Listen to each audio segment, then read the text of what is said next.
লড়াকে উত্তরীয় করে বরণ করে নিচ্ছে। নিজের বাড়িতে সোলার লাগান, বিদ্যুৎ বিল হবে শূন্য। বিশদ জানতে যোগাযোগ করুন।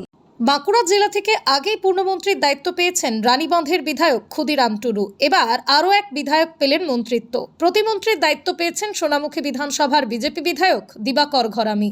একেবারে কৃষক পরিবার থেকে উঠে আসা এই দিবাকর বাবু মন্ত্রিত্ব পেতেই তার অনুগামীরা তাকে শুভেচ্ছা জানিয়েছেন, তাকে বরণ করে নিয়েছেন।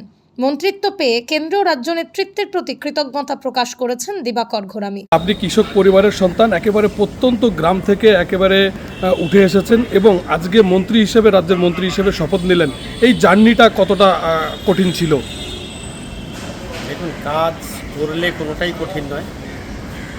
তো আমরা একটাই চেষ্টা করেছি যে প্রথম থেকে সমস্ত কার্যকর্তাদের নিয়ে কাজ করার। সোনামুখী বিধানসভা, ভারতীয় জনতা পার্টি যে সমস্ত কর্মসূচি দিয়েছে, যে কাজ দিয়েছে, সমস্ত কর্মীদের নিয়ে আমরা চেষ্টা করেছি নিষ্ঠার সঙ্গে পালন করা। তাই সোনামুখী মানুষের সেই পরিশ্রমকে, সকলের পরিশ্রমকে মাথায় রেখে আজকে দল এত বড় সম্মান দিয়েছে।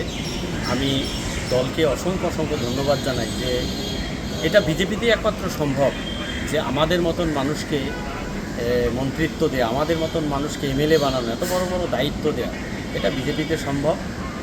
এর আগেও প্রমাণিত হয়েছে, এখন ফের প্রমাণিত হলো।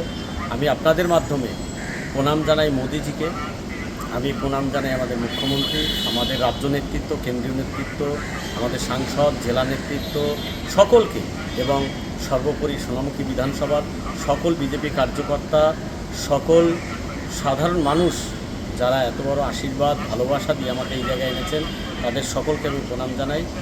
ভীষণ ভীষণ ভালো দিন। সবাই মিলে আমরা আগামী দিনে কাজ করব, এটাই আমাদের।